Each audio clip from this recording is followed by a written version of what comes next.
Another warm welcome to another edition of the Magpie Circle Podcast, and we're today going to be dipping back primarily into the 70s, but we're dipping into the 60s as well for the first time. Footballing royalty, this family, the Worthington family, three brothers who all had extensive Football League careers as it then was. Frank Elvis Presley Worthington, Dave Worthington, and the person we're being joined by today, the main Worthington as far as Notts County fans are concerned, is Bob Worthington. Welcome, Bob. Thank you. Great to have you. We had John Nixon on about a month ago, and I've got to say, I don't know whether it's something in the water back in Nottingham in the 70s, but for 73, just like John Nixon, you look remarkably well. Thank you. Hey, remarkably well. Very kind of you. Hey, you've got more hair now than I ever had when I was 18 or 20. You've still got the old barnet, haven't you? Yeah, it's just starting to thin a bit, I noticed. but I can't complain. I've had a good run. You've had a remarkable run, and we will shine the light on that today. Firstly, this is I'm not sure whether I'll get away with this one, but we'll try. This is your second Zoom call in the space of about 2 weeks, isn't it? So that's correct, yes. Yeah, now, I'm an expert now. You're an expert, but tell me about the first Zoom call, shall we say, that you were summoned to get sorted. Yes, it was a speed awareness course for having done 35 miles an hour in a 30 limit. Naughty boy. No, he's prepared you for this one. So you made over 230 appearances for Notts County, 1 goal, which I've got to say is an unbelievable story that we will come to shortly. But I don't know about you, but I know you've read it, and I'm under orders because, you know, the man himself, I've got to give his book a plug. Here it is. Donald. Donald, where's your trousers? You've read it, I've read it. You've probably got more of an insight into Don Masson than many in the professional game, because you were with him at Middlesborough and came to Notts. Joint deal, 1968, £7,500. So presumably you were the 6,500 and Don was the grand. No, I was the 500.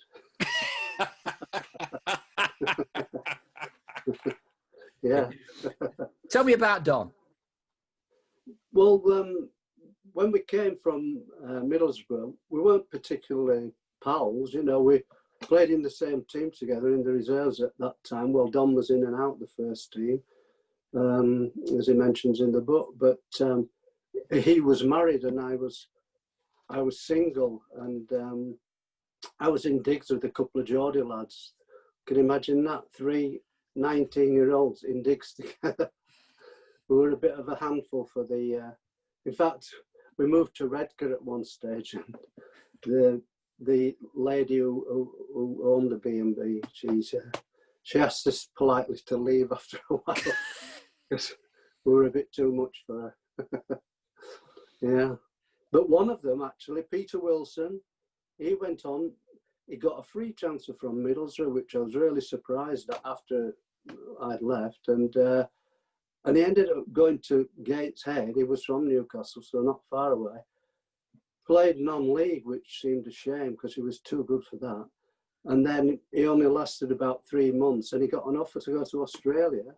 Went to Australia, and within 2 or 3 years, he regular league player, he became captain of Australia, played in the World Cup. We saw him against Germany, Franz Beckenbauer. Peter going in with his big sliding tackles, you know, crunching the Germans who weren't happy at all, that was snapping at the heels, you know. So it was amazing to see him, you know, develop from there. And of course, another player who developed massively from Middlesbrough was Don himself. Oh yes, absolutely. From your perspective, was Don always a class act, or perhaps did you not quite see it when he was at Middlesbrough before he came to Notts? No, it was. I remember even before I went to Middlesbrough, I was playing for Halifax Town Reserves when I was about 17, and Don was playing, and he was giving it his usual cocky, strutting about, and giving it with the mouth, saying, more or less suggesting that we were playing against an inferior team, and shouting at the lads to come on, let's paralyse these, and what it wound us up. And I remember shouting, get him, shut him up, you know.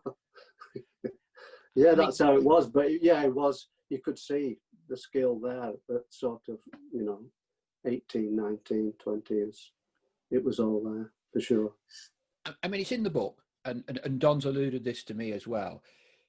In some respects, he was his own worst enemy as a character in the way he deported himself. And to an extent, there was a Middlesbrough needed to get him out of there, even though he was a great talent. Clearly, that was Notts County's game. Did it surprise you that he went on to achieve what he achieved, or did you always think he was a talent waiting to blossom? Oh no, I wasn't surprised. No, I knew he had the ability to go to the top, and like a lot of people were surprised, and have asked him in the past, why did you choose to go to Notts County? But he needed an opportunity to be seen in the shop window, if you like, for the bigger clubs to look at him and see what he could do.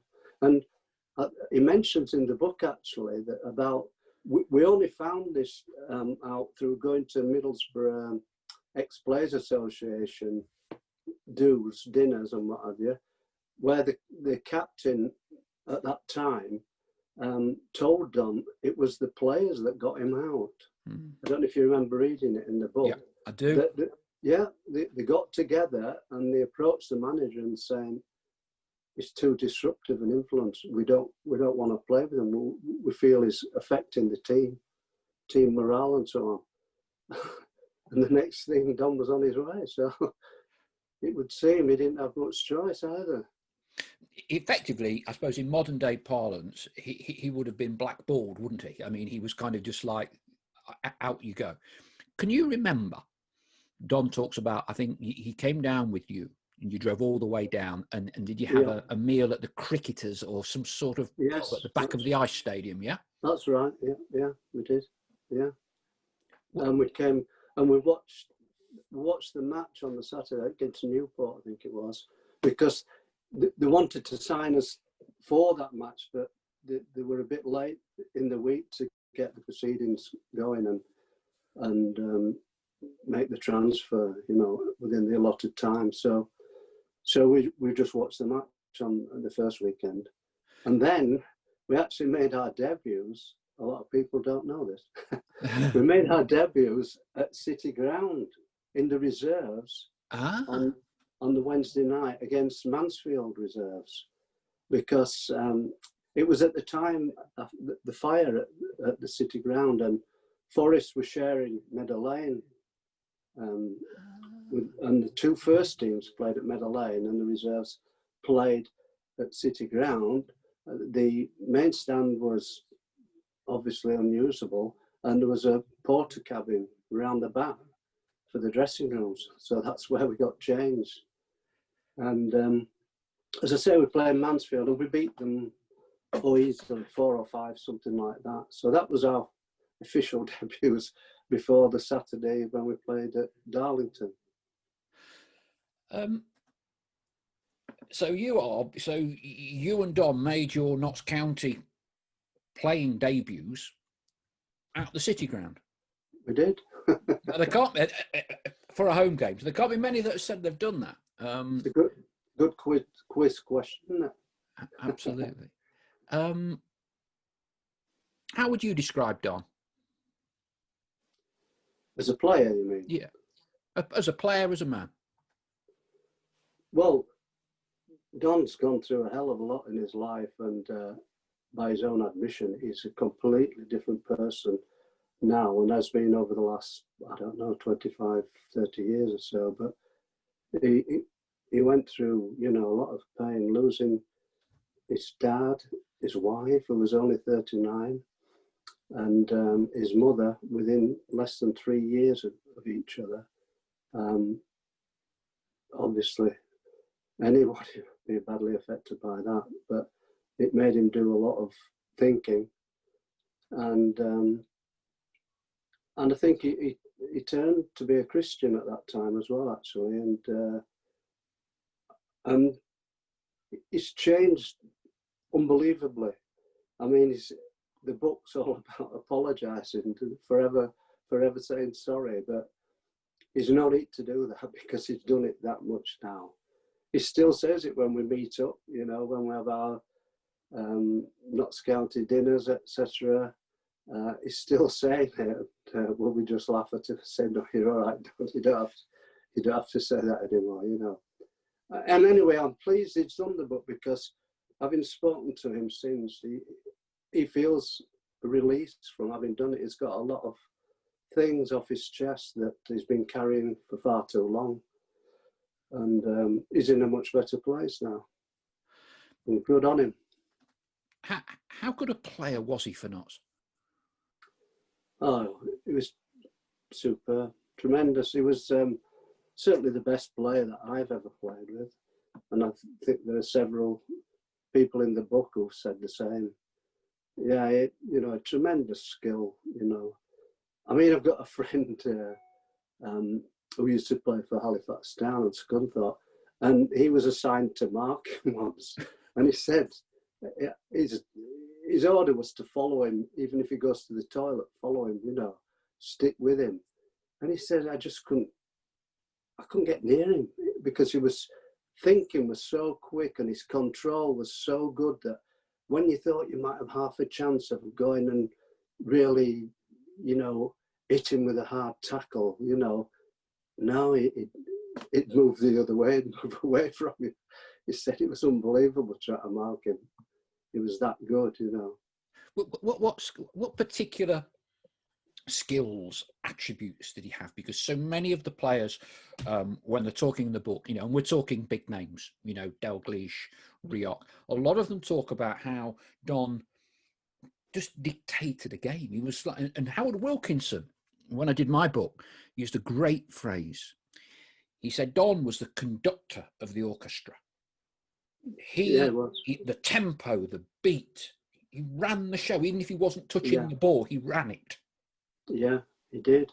And he got such, well, skill and control and vision. He saw things very early, you know, that other people wouldn't see, because he was always taking a little glance up all the time, you know.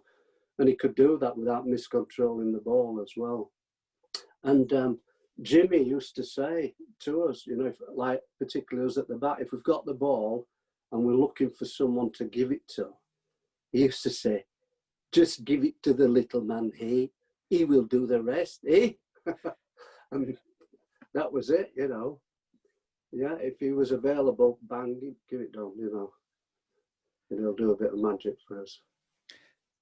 You two, you and Don were guiding lights, founder members of the Notts County Ex-Players Association. Brilliant initiative, run as well as any ex-players association in the country. When I was at Leicester, I kind of like modelled the Leicester City one on it, and got Alan Burchin and all those kind of guys involved in it. Really? What was your relationship like with Don back in 1970, 71? You know, winning games. What was he? You know, could you honestly say you were friends, or was it kind of like a professional relationship design? You know, you're part of a winning team. Yeah, it was more of a professional relationship. Yeah, it was, because at that time, well, I got married, when did I get, 1972 it was when I got married. So I was one of, I think there was only me and Stubbsy that was single in the early years. So I nearly said something I shouldn't have. No, I said, so they used to use me and Stubbsy as excuses. If they'd gone out for a drink when they shouldn't have, they always said, oh, I've been for a drink with Bob, telling the wife that is, you know, as an excuse. Been with Bob or Stubbsy, you know. Yeah. That team that you had, so, you know, we've spoken a little bit about Don. Hopefully, Don, that's a good plug for the book. Everyone make sure they get a copy, okay? And we'll have Don on in future editions.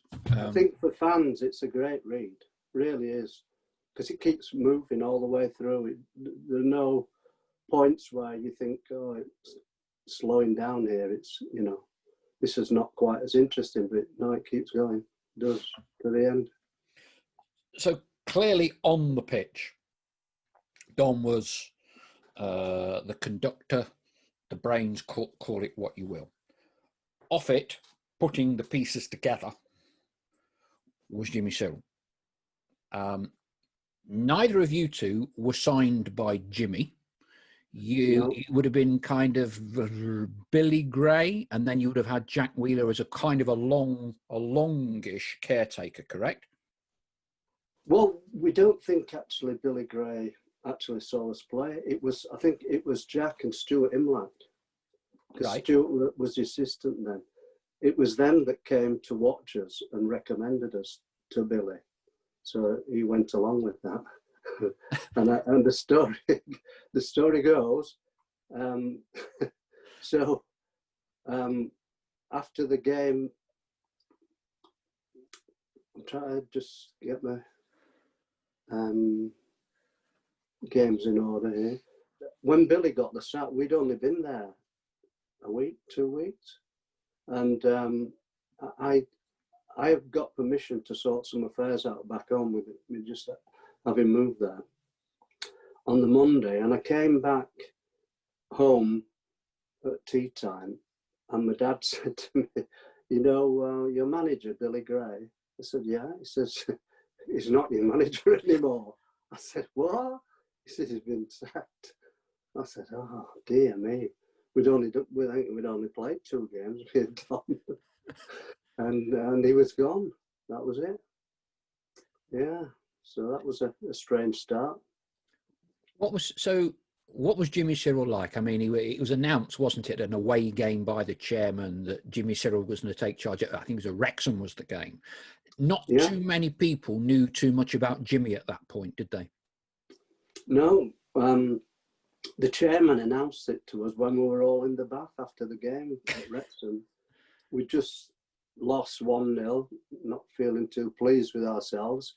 And the chairman walked into the communal bath and said, well, I've got an announcement to make. I've appointed a new manager, and Jimmy Sirrel will be taking over on Monday. And we all sort of looked at each other and went, Jimmy Sirrel? Do you know? None of us could say, you know, who he was, where he was from, etc. And then the chairman said, you know, he'd been with him at Brentford. And so he was, you know, he knew him very well. And that was that. Until he turned up. And then it was like, wow, whoa, what's this? Completely different, unbelievable. He had his own special way of doing things, his own language, really. He appeared to talk in riddles.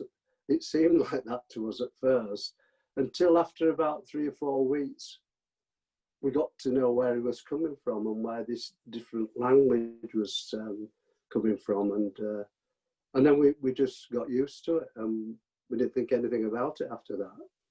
Yeah, it's so funny, but good manager, great manager. He sorted us out very quickly in the sense that he got us organised, and you know, a lot of clubs tend to overlook little things like throw-ins, for instance, not just free kicks. He organised free kicks, different free kicks, throw-ins, corners, everything was organised. He let us know exactly what he expected, what we should be doing, but he did it in a way that made it simple. And we have this old adage, don't we, about football being a simple game made difficult by a lot of people. And he did make it simple for the players to understand what he wanted. And that's something that a lot of managers don't do. It sounds simple to say it, but a lot of managers can't get that over like Jimmy could, you know. Yeah. Howard Wilkinson used a very similar word when he partnered with Jimmy. He spoke about clarity. Yeah, that's right, yeah. And that don't overcomplicate it, but players need to understand what to do, when to do. Yeah? Yeah, definitely, yeah. Yeah, that was him. And talking with several of the players from that era, they would talk a lot about a lot of repetition in training. And it was until it was drilled into this is what you had to do and when to do it, correct? Yeah. Well, I think Johnny said when he was on about the practice matches, we had at least 3 practice matches every week. So the number of games we played, when you think of at the times of the year when we were playing twice a week anyway, and the practice matches, it added up over the year. So, yeah, and with the practice matches, he'd stop it to look at free kicks or throw-ins. If somebody wasn't in the right position, he'd just on his whistle, which he always tied around his arm. He'd be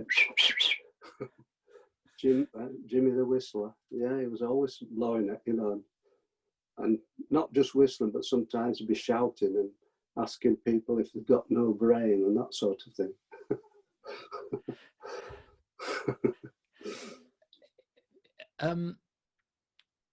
Brian Stubbs tells some lovely stories as well. You always used to train on the pitch at Meadow Lane on a Friday morning, didn't you?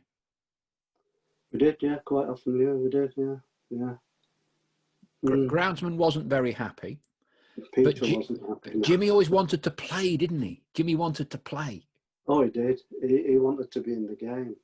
And the thing is, he was a right winger, so he used to play against me. That's why I ask. Go on.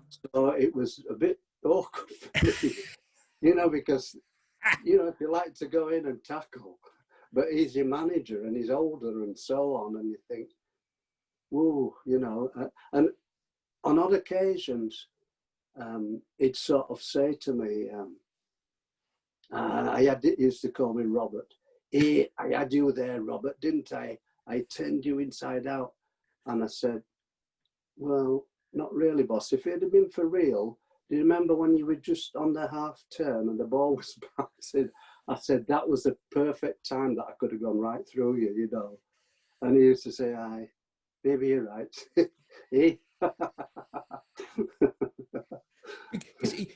All the lads tell me, he really loved still to play, didn't he? He loved to play.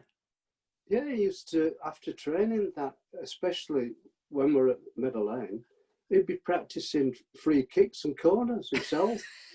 You know, he'd have 2 or 3 apprentices on the pitch, a goalkeeper, and just to fetch the ball for him, to keep supplying him with balls for crossing it and, you know, and taking corners.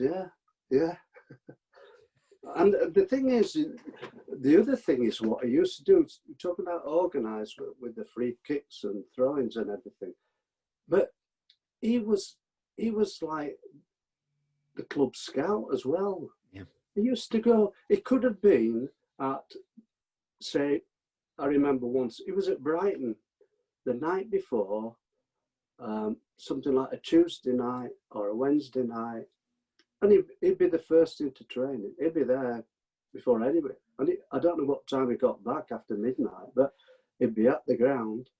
And we'd have a rundown on Brighton because we were playing them the following week. And so we'd go all through. We used to work on the opposition's free kicks and corners as well, so that we knew what to expect. And that was all because he used to do it himself. He used to, you know, incredible amount of time that he gave to the club, really.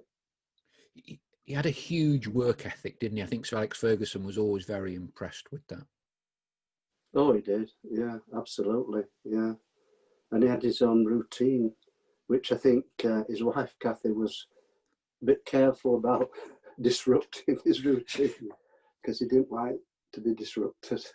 You know, if he was focused on the coming Saturday game, no, he didn't like to be disrupted at all. Jimmy we talk about clarity and understanding, and he formulated a group of players. And Notts were often referred to as Land of the Giants, weren't they? Yeah. And a kind of, you were one part of that giant, weren't you? Needham and Stubbs centre halves, you at left back, big centre forwards. Yeah. Well, yeah, and then like Roy Brown, he was 6'1", Roy, about in goals, and Mick Jones was about 6 foot as well. You see in midfield. But do you know who coined that phrase? No, I don't. Land of the Giants. It was Kevin Keegan. Go on. Kevin Keegan, because at the time he played for Scunthorpe. Yeah. Because he played 7, so I was sort of marking him and that. It was him that, and they didn't want to play there at all. You know, a lot of the teams were sort of, because of this reputation, they weren't comfortable with that, coming to play at Meadow Lane in the Land of the Giants. And Jimmy used to say about Scunthorpe, he reckoned they'd all been put into a machine and they all came out the same size because they weren't the tallest of teams. So he reckoned they were all about 5'8", 5'9", you know. So they were cannon fodder for us to go and destroy, you know. That's the way he looked at it. I mean, he used to say this also, like, if he, just before the match, pretty much talk, he'd say, I've just been talking to their manager outside and he's making excuses already. He says, they haven't got this, they haven't got that. And he said, well, he says, let's not disappoint him, eh? So let's go out and hammer them, eh? And that was it. But it was funny how he picked on things like that, and it did make you think, you know, that, well, if their manager's being negative, then it's bound to affect the players a bit. So you go out psychologically with another plus, thinking, oh, we should beat these and today if they're, you know, anything like that. Let's just go back, if we may, because I'd not heard this story. And crikey, these are Notts County podcasts for Notts County people. And then one of the most iconic footballers of the last 50 years, Kevin Keegan, just gets thrown into the equation. Love it. So yeah. You used to, you were tasked with whacking him a few times, were you? Yes, you might say that. Yes, but in the early days, he wasn't physically as big or strong as he became. It was when he went to Liverpool that they got him on the weights and built him up. And it was like, because then it was like a rubber ball. He used to bounce. If somebody knocked him down, he'd just bounce straight up and they'd be off again at them, you know. But he was only young, you know, he was only young then. So when I played against him, so he hadn't matured, but he obviously a talented lad who Shankly saw. Yeah. So is it fair to say in the late 60s, early 70s, he was in your back pocket, was he?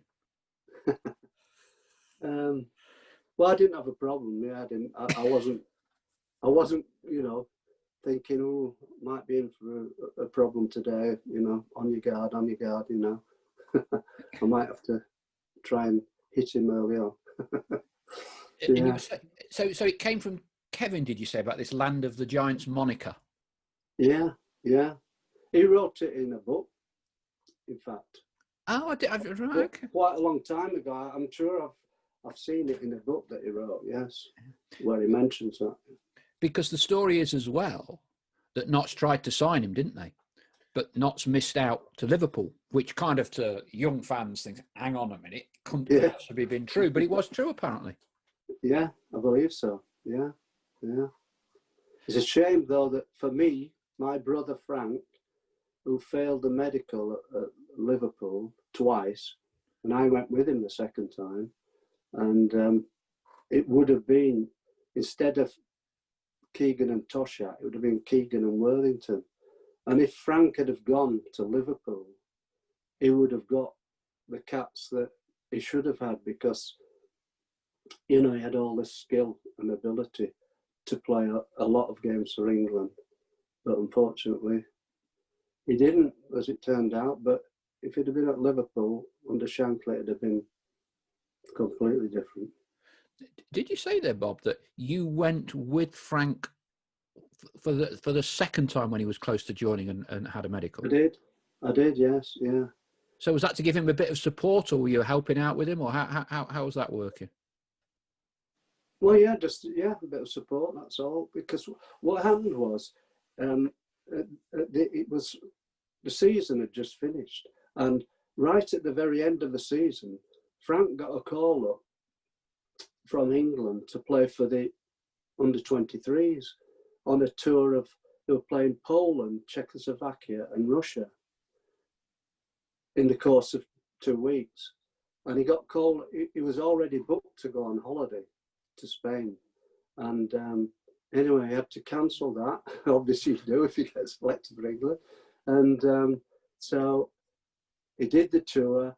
And when he came back, landed at Heathrow, I think it was, Shankly was there to meet him and said, Frank, I'm Bill Shankly, Liverpool. I've spoken to Huddersfield.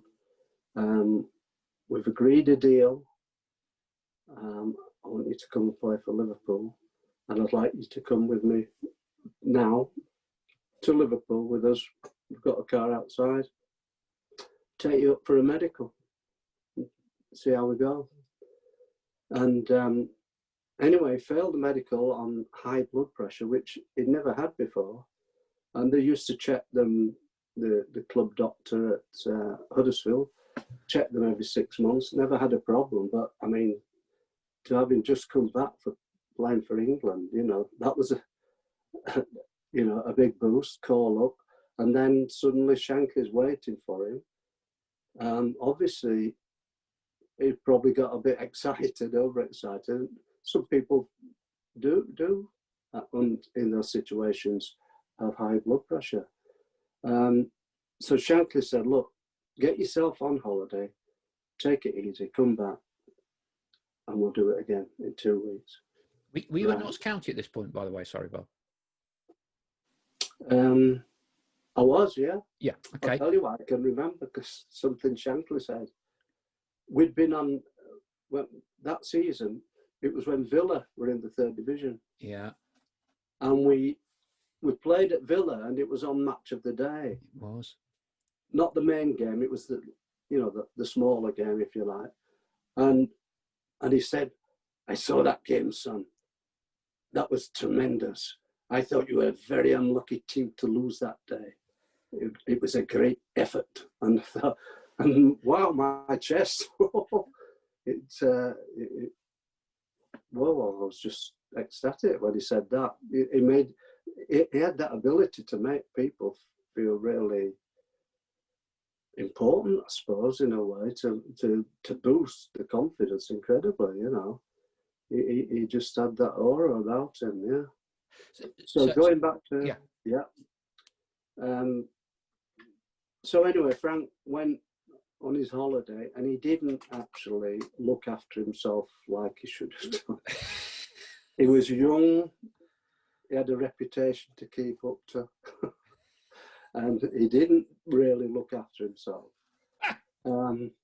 So I took him over there, and we went in the chairman's Rolls Royce, right, from Anfield to the doctor's surgery. And it was an Irish doctor, and he checked him out and said, well, I'm sorry, you've still got high blood pressure. It's not right. And he said, it's obviously hereditary. And I was in straight away. I said, I beg your pardon. No, it isn't. There's no incidence of high blood pressure in the family. That's not right now. Anyway, Shankly had to listen to the doctor, and he was really, really disappointed. And that was it. And then shortly after that, Leicester came in for him, and he was gone. Went there instead. Even all these years on, it's apparent from the way you're talking now that hurt you tremendously. In the way that clearly it was a massive, blow to Frank at the time as well. Yeah, definitely. Yeah, it was. Yeah, it doesn't bear thinking about what he could have achieved if he'd have made that move. Because I don't know if you see on Facebook about Frank, if it's his birthday or something, there's loads of fans from, Leicester, Birmingham, all this Bolton, all his previous clubs. And not only them, but from other clubs, because a lot of the clubs that he didn't play for, they really appreciated. They just loved to watch him play. And I noticed one the other week, one bloke and said, I'd pay just to watch him in the kick-up. He said, I'd pay my match fee just to watch him do his warm-up before the kick-off, because he used to juggle the ball and catch it on his neck and flick it there and flick it there. And he just loved to watch him doing that. And a lot of really good comments like that people whose club he didn't play for, but they would have loved it if he had done. Yeah, really. I mean, one of my closest friends in football, I don't think you quite overlapped at Notts, but he was born in the East End of London, grew up in Nottingham as a Notts County fan. Alan Birch, top guy, one of the best people in football. And clearly, he and Elvis, as Birch christens everybody with a nickname, were as thick as thieves, Absolutely. I think it's fair to say. Yeah. And at Leicester, absolutely, Frank is just revered by Leicester from that Bloomfield era team.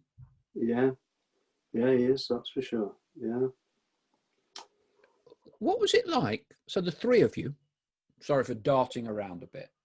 So there's three young Worthingtons growing up in Sowerby Bridge? No, that's where I live near now, but the other side of Halifax, a place called Shelf, which is actually almost in Bradford. It's it just comes under Halifax, but it's nearly in Bradford. Yeah. So Frank was the youngest brother. There was you, and there was Dave. Yeah. Yeah, he's the eldest. So, were you inseparable playing football? What was the little school teams like where you all went to? Was there huge sibling rivalry or friendship, enmity with football? What was it like growing up with the three of you? Well, in those days, junior football didn't exist like it does now. The first level was under 16s. There was just under 16s, under 18s, and then open age. That was it. So if you were any good, you might, when you're about 12 or 13, get into a team that weren't particularly good, and you play out on the wing or something, or you fill in, we're a bit short, that sort of thing, play on the wing, because physically you're a lot smaller than the others and so on. And that's how I started. I played on the left wing for this team. But the under 16s had a really good team, successful. The under 18s weren't as good. So I got put in the under 18s when I was about 12, 13, playing on the left wing. Yeah. So it was a completely different system. Obviously, junior school, there was, we had a team, school teams, played friendly matches.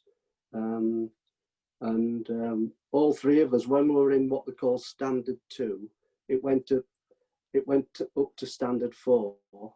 That would be the year that you left, the fourth So standard two, we all played when we were, like 2 years younger than we, because I started off as goalkeeper because I was big.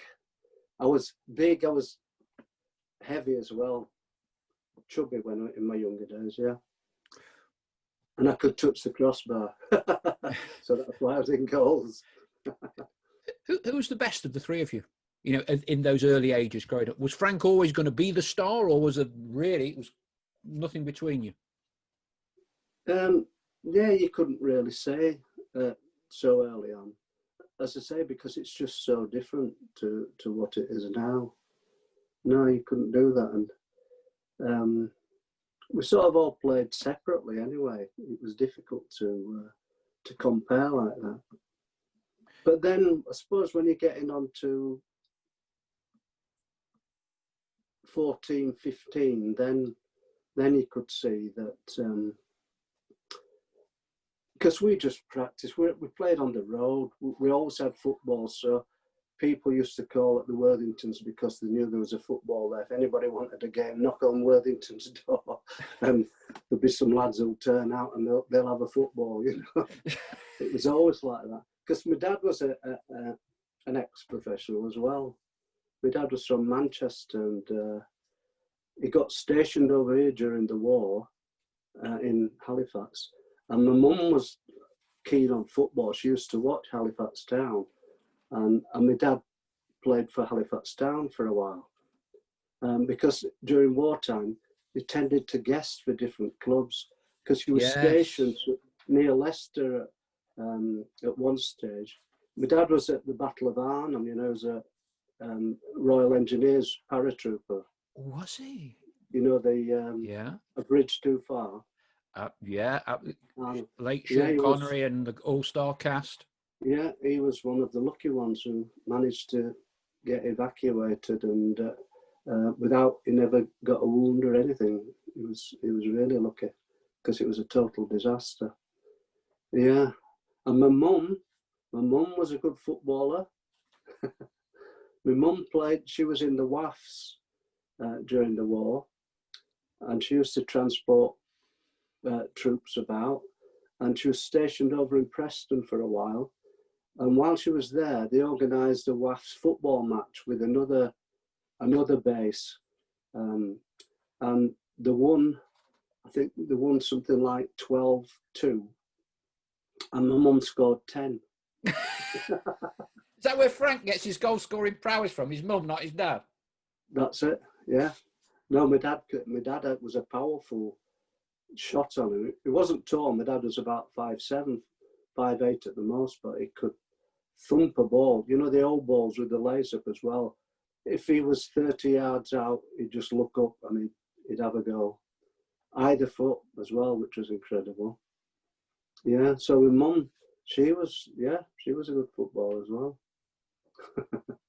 But Frank, going back to, he beat that. Frank, when he first went to Huddersfield, he was an apprentice, and they played in, they had an under-16s team that played, because he was only 15 when he went there. I don't know what league they played in, but anyway, he came home one Saturday, and they played Saturday mornings. Came up lunchtime, and I said, "How do you get on?" He said, "Oh, we won." I said, "What score?" He says, 23-0. I said, "What? 23-0?" I said, "How many did you get?" He says, 17. I said, 17? He says, "Yes, but I made the other 6. He was more concerned about making the other 6 than he was about the 17 he scored. Yeah. Now, we're going to dart around, but this is just such a brilliant story, and I can't wait for you to tell it. Right. So there's Frank, 17 goals in one game, 6 assists. You did 233 appearances for Notts County. 110 of them consecutively. We'll come on to that in a minute.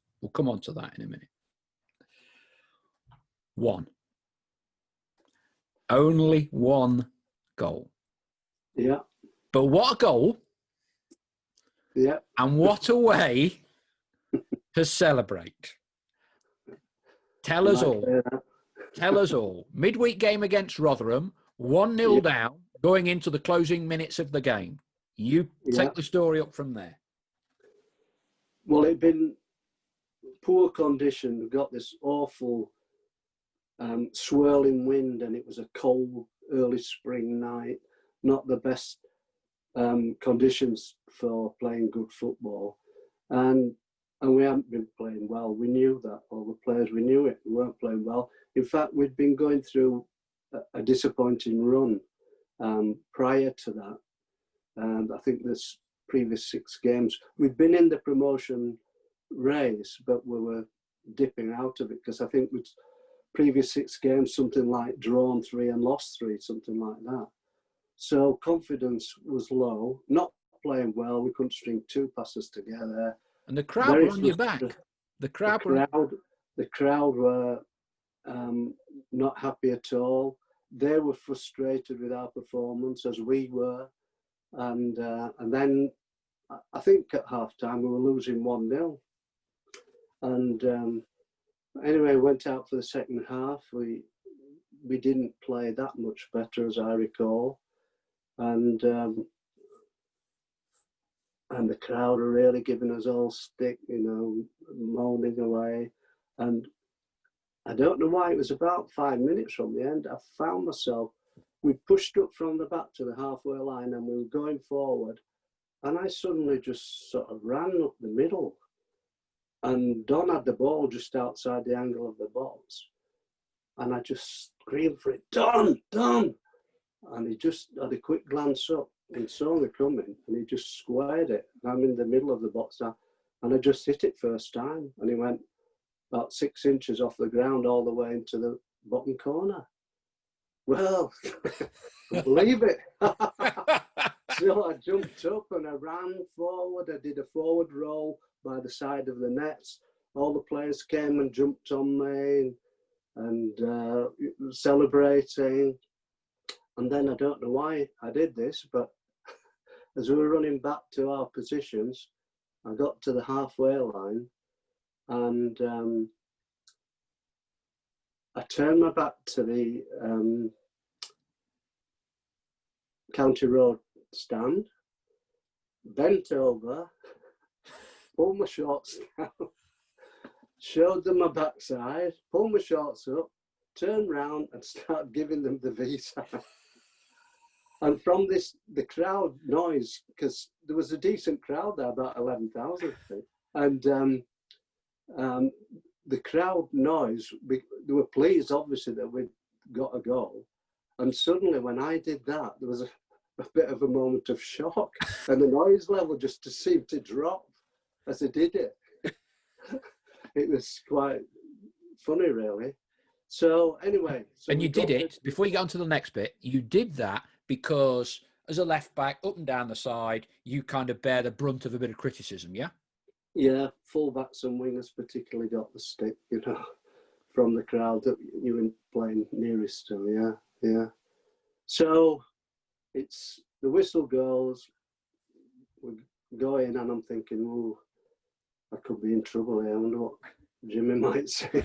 It could be a fine job, this, So we go in and heads are down because we knew we hadn't played well and a draw was better than nothing. But so our heads were down and I was just taking my boots off when I noticed another pair of shoes in front of me, and I looked up and it was Jimmy.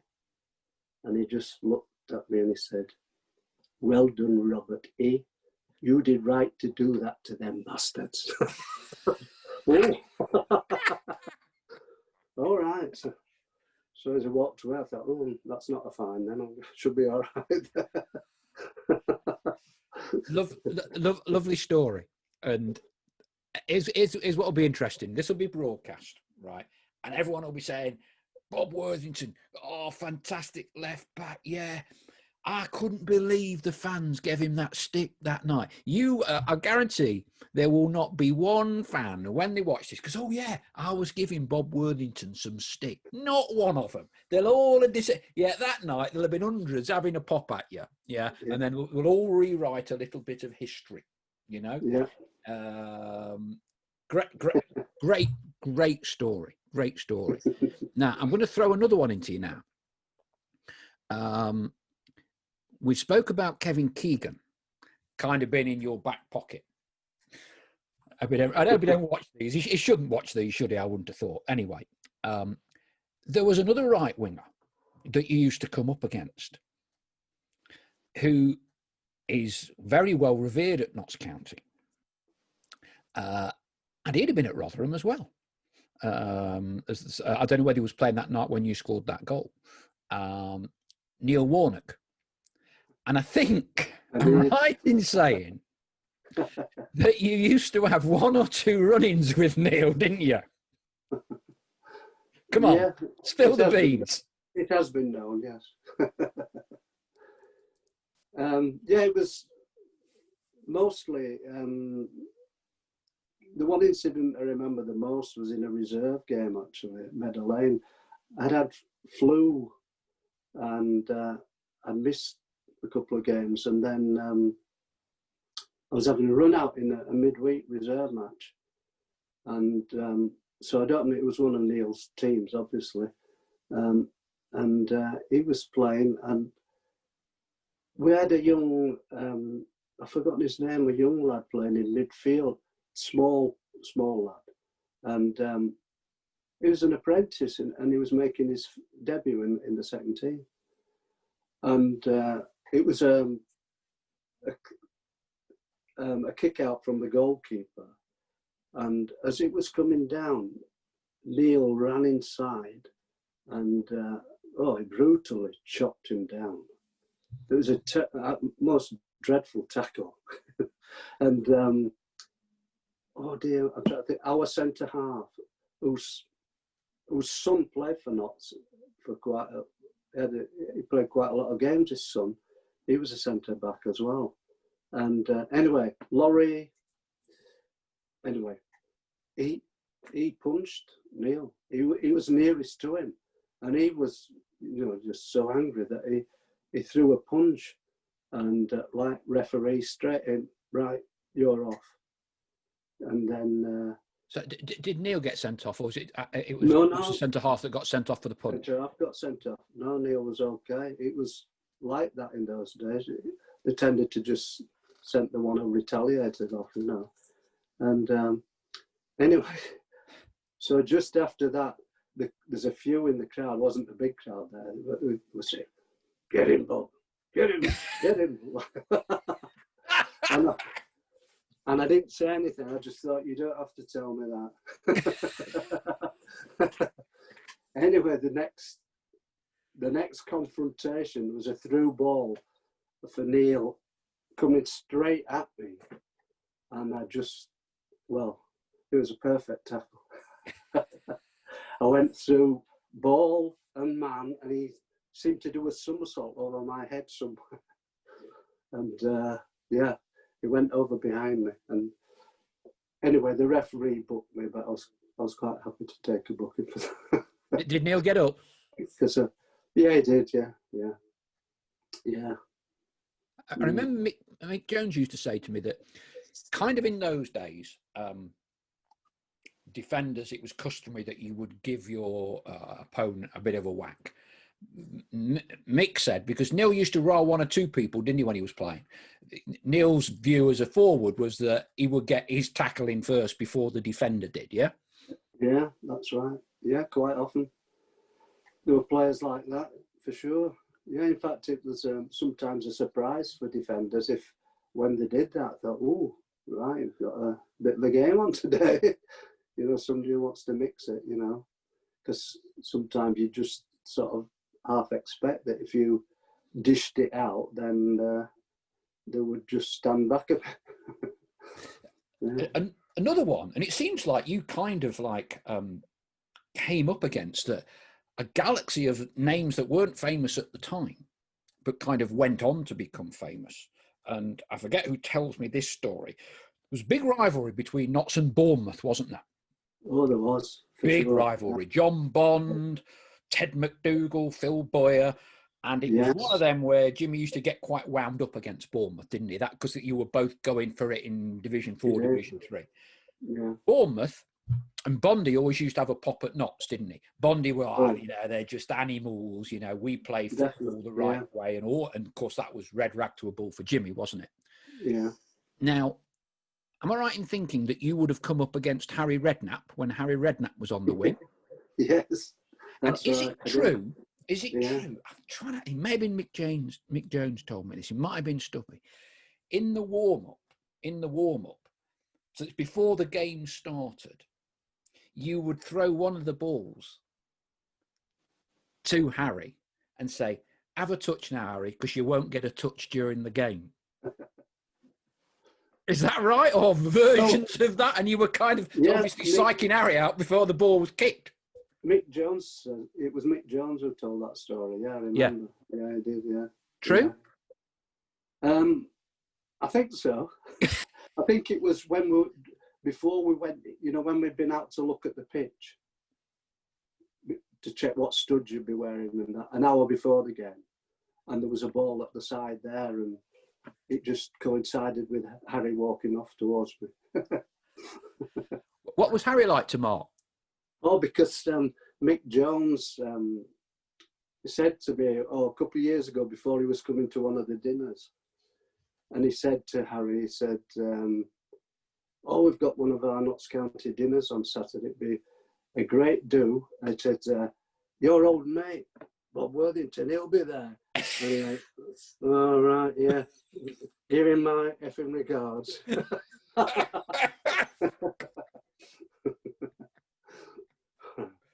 Oh dear! But those games with Bournemouth were very tasty, weren't they? Oh, they were, definitely. Yeah. Well, we sort of had this mentality in those days that Southern teams, right. It was like we really wind our sleeves up for this one, because it's a Southern team, rightly or wrongly. But there was that, that there was that level of competition with them, In terms, obviously, your goal, which we've spoken about, are there any particular games during those 233 that stick out in your mind? Were there any ultra extra special games for you personally in the match? Well, I noticed Les mentioned it, and I had said, "Oh yeah, definitely the same for me." When we beat Stoke in the League Cup, 3-1, because that was just, we were playing top opposition and we absolutely played them off the park. It was 3-1, but if it had been 5 or 6-1, it wouldn't have flattered us. We were that convincing that night. And for us to come up with a performance like that against the quality players that they had in the side was just tremendous. It was a great feeling on the night. And then we had the audacity to go to Southampton, another First Division side, and beat them on their own ground. 3-2, I think it was, yeah. Were you involved with the Leeds game? Sorry? Were you involved with the Leeds game, or were you not there? No, I wasn't. You'd just gone by that? That was, the season after I left, yeah. 110 consecutive games. So that's, 2 seasons left back. You played every game and a few others here and there. I mean, that was a remarkable run. Yeah, I suppose so. I mean, in those days, there wasn't anybody telling you that, like when I was coming up to 100, saying, 100th appearance, consecutive appearance coming up. Nobody came out with the stats then, so I just wasn't aware of it.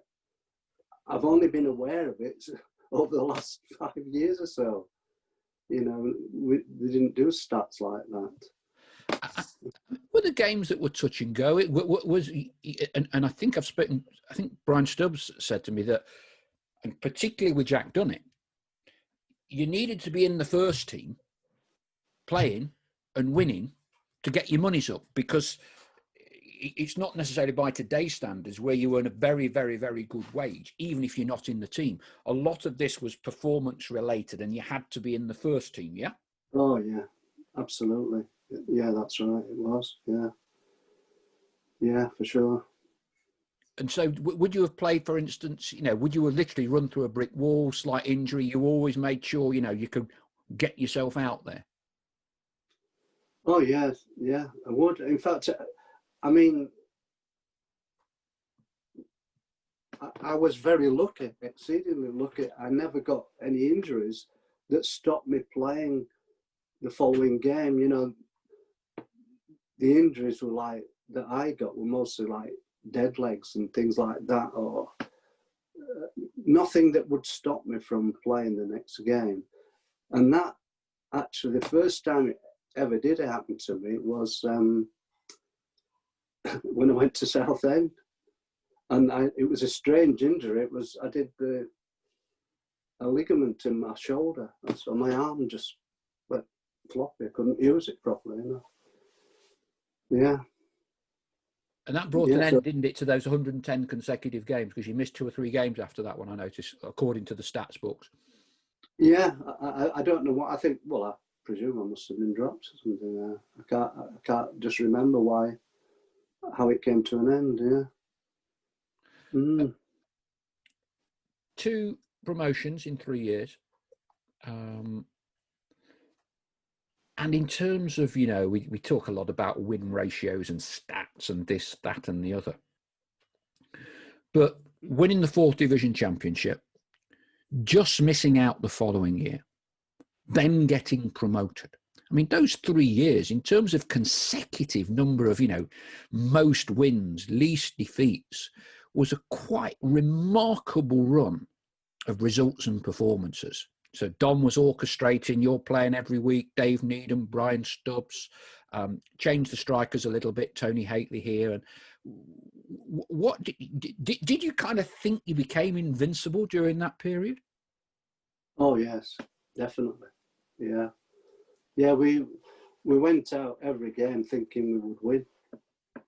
Obviously sometimes we were shocked and really disappointed because the confidence was just so high. We all knew, because of Jimmy's organisational skills, we just knew what we were doing, and because we knew that we were tight at the back, and that builds confidence, and we had the players who could score goals in abundance. So yeah, we just knew that, just so confident, really believed that we were unbeatable.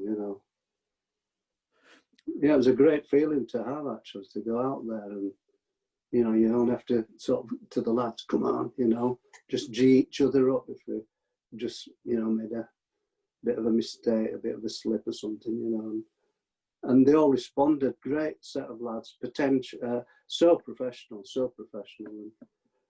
and the camaraderie and the sense of humour, brilliant, and it still exists to this day. The sense of humour when we all meet up is just fantastic. Who were the strong characters? Who were the jokers in the pack in that dressing room then? Big Billy was one of them, and some people say me as well. Oh yeah, I mean, if you couldn't laugh at yourself, you were in trouble. You were in trouble because you'd just get picked on then. You'd be the butt of many a joke if you didn't laugh at yourself. Yeah. What was life like then in Nottingham? So that's on the pitch, on the training ground. So what's life like as a Notts County footballer in the late 60s, the early 70s? I mean, I think, what were the nightclubs that people went to? The Hippo and the 99, was it? This, of course, 99. Is a long before my time, by the way, but, yeah. What was it like? Come on, what was it like? Oh, yeah, there was a great buzz in Nottingham. Yeah, there really was at that time. Yeah, I've seen, I was once at the Hippo when in the company of Jim Baxter.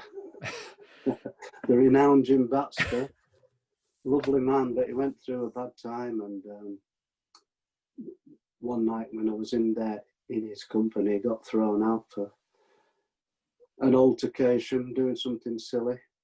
I shan't say what, but yeah, it was a shame to see him because he was a wonderfully gifted player, tremendous. And you know, there used to be the County Cup. I don't think they play it now, do they? Correct, yeah, but I do remember the County Cup, yeah. And it was always, usually, it was County played Mansfield to see who would play Forest. Yeah. We tended to win it. And we played Forest in the final at City Ground, and Jim was playing, and a game like that, Notts County Cup, just didn't appeal to him whatsoever. Wasn't interested. So what interested him was he decided that he'd see how many times he could nutmeg the opposition in his own penalty box.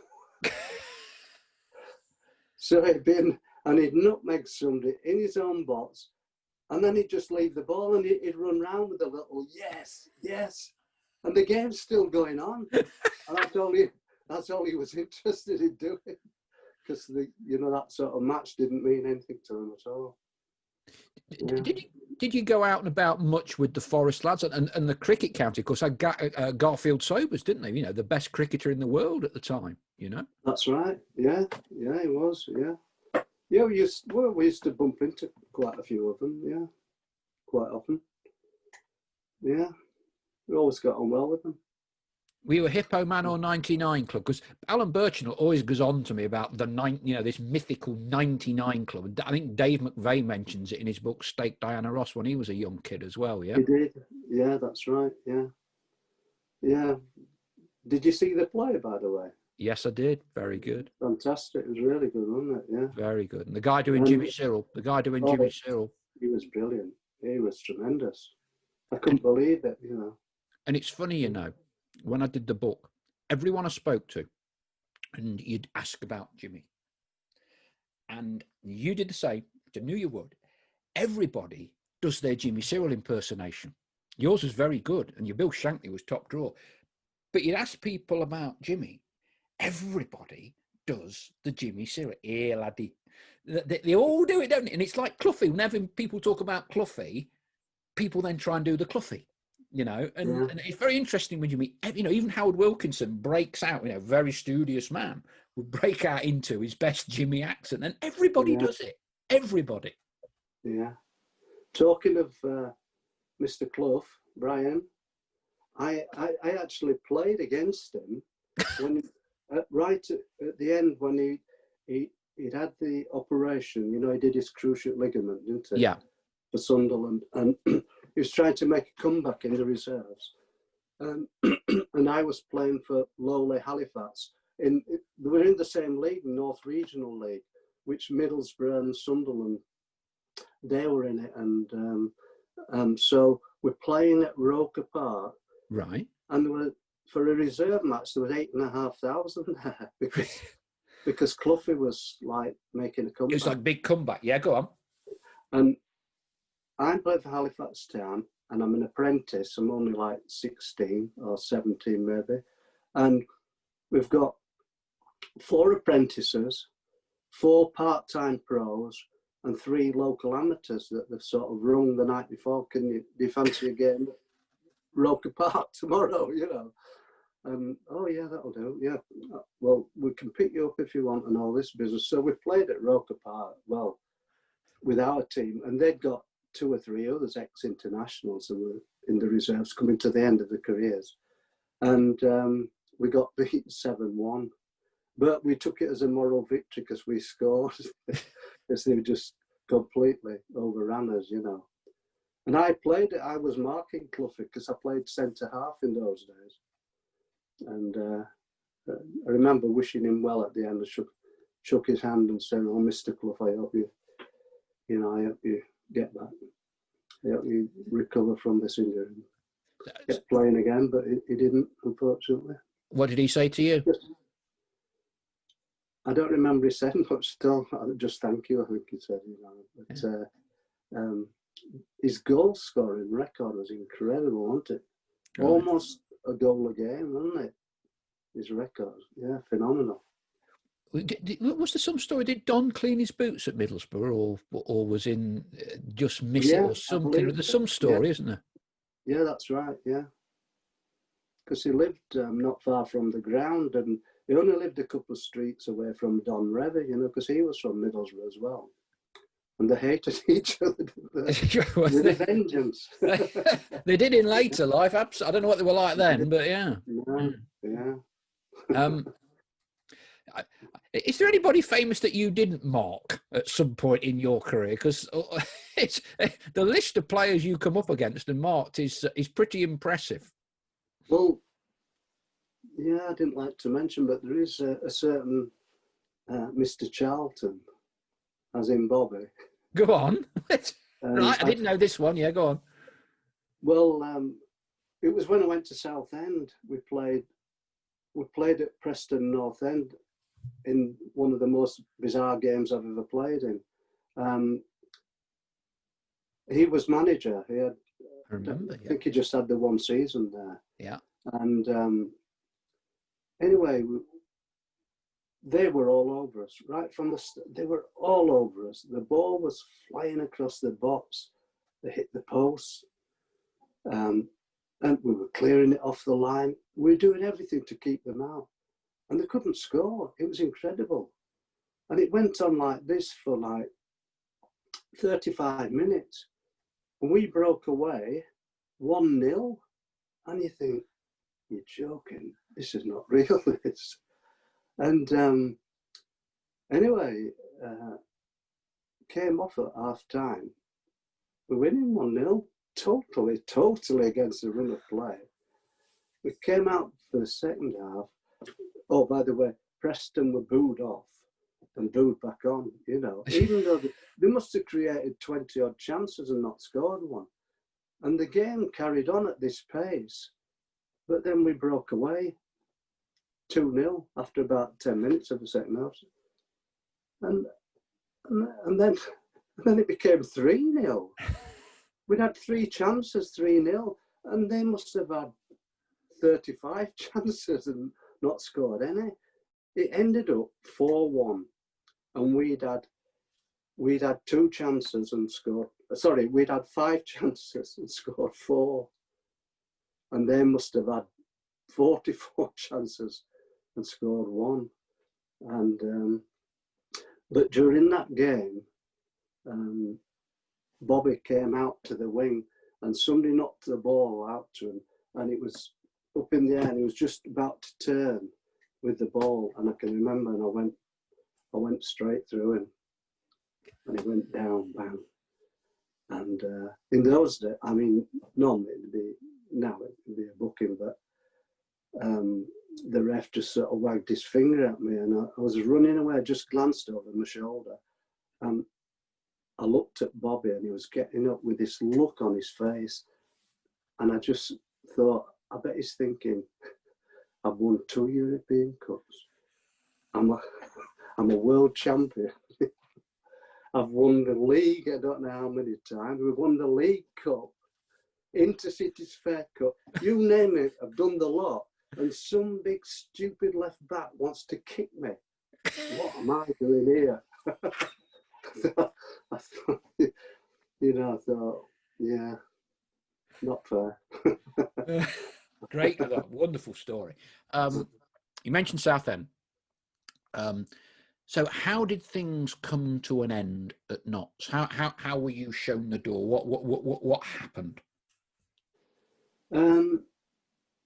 Well, the results, we started leaking goals in, and but we were in the second division by this point, weren't we? Oh, we were, yeah. We got off to a good start, and then we started to slip up a bit. And Crystal Palace opening game, did you play in that one? I did. Incredible. That was. Who did you whack in that game? There must have been somebody famous for Crystal Palace that you mullered in the first 10 minutes of that one. Yeah. Peter Taylor, was he up against you? No, but because I got to know Peter when I went to Southend, because he's from there. You know. Yeah. He still lived there. Yeah. Yeah. Yeah.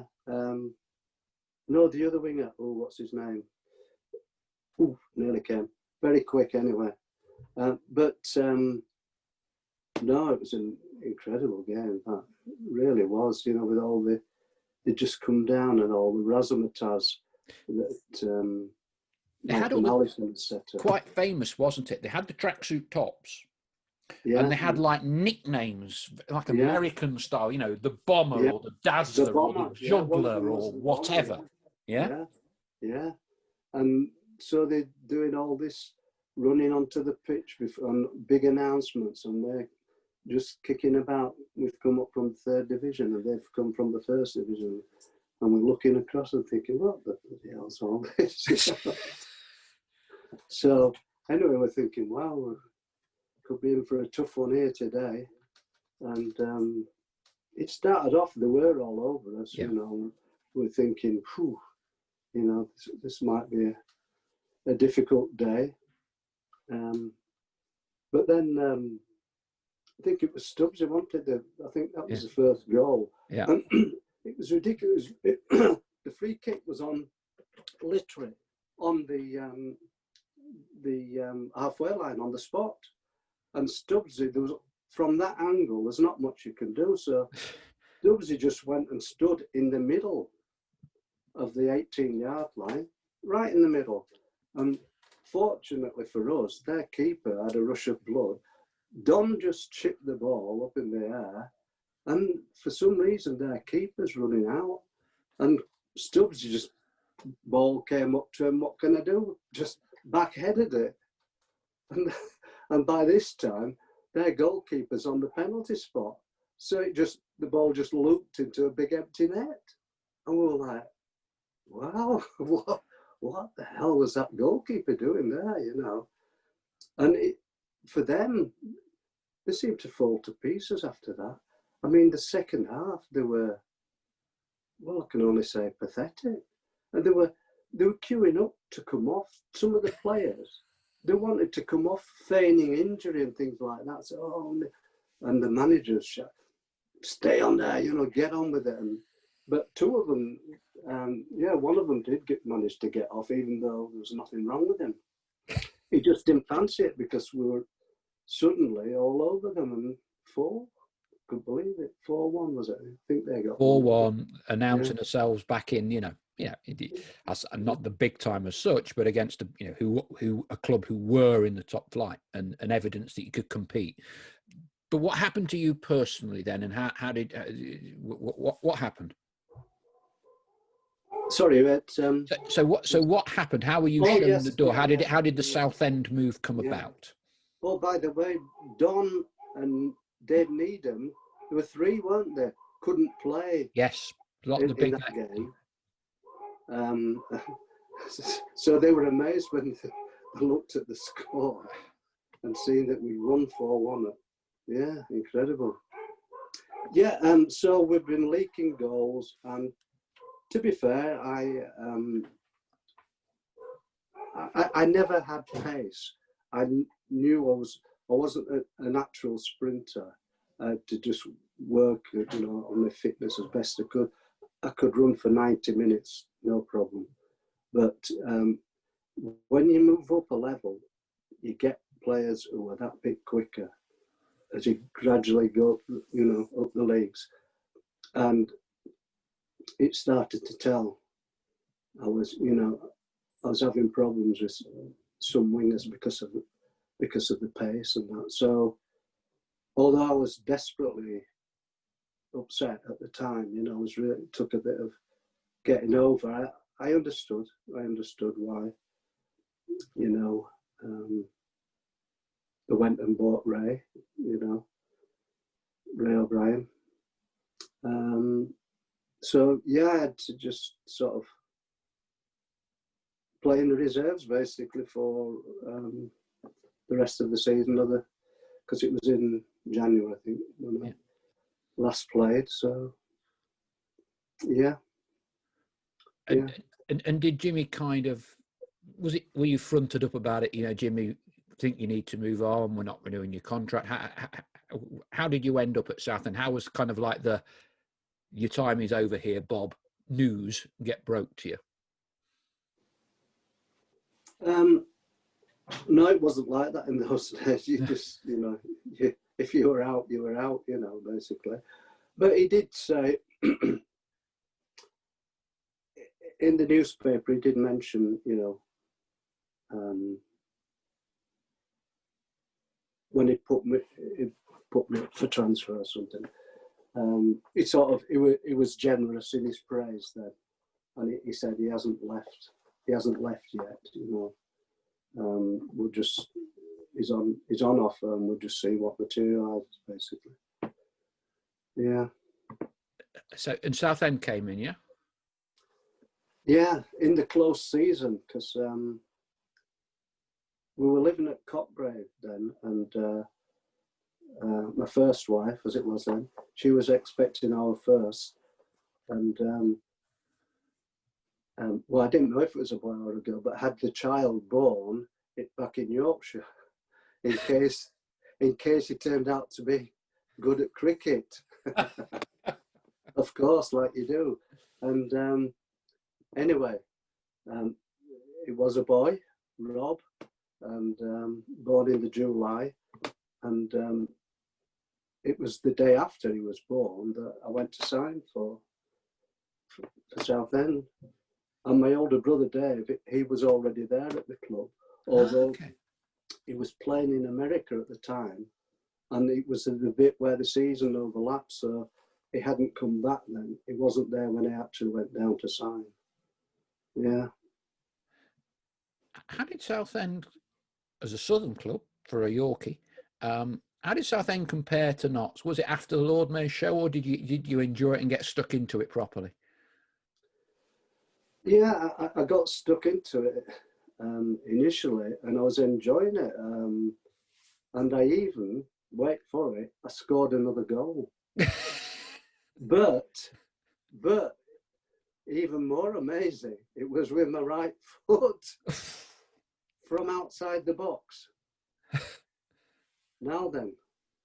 Did you abuse the fans again, or did you let the Roots Hall favour off the hook on that occasion? No, they were all right. It was from a corner. I'd just gone and stood outside the box in case anything loose came out. And the ball came out loose, and I hit it with my left foot first time. They were all running out, and it hit a defender, and it bounced back to me, but on the right foot.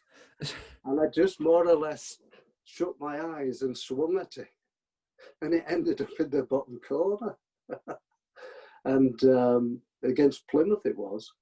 And I couldn't believe it. I went running round the pitch like a lunatic. Yeah. And my brother had just come back, and he was subbed because he'd just come back from America.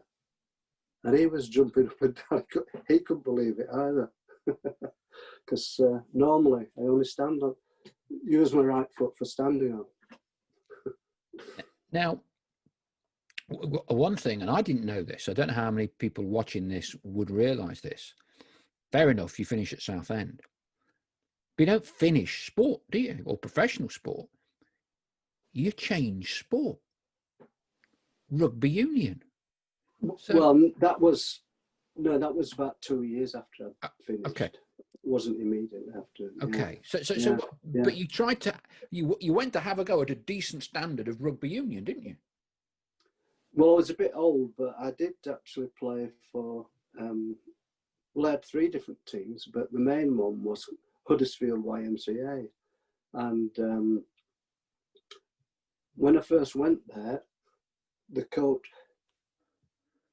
when I'd been at the other clubs, they didn't know where to play me, because I went to rugby school and played standoff there. I took all the kicks.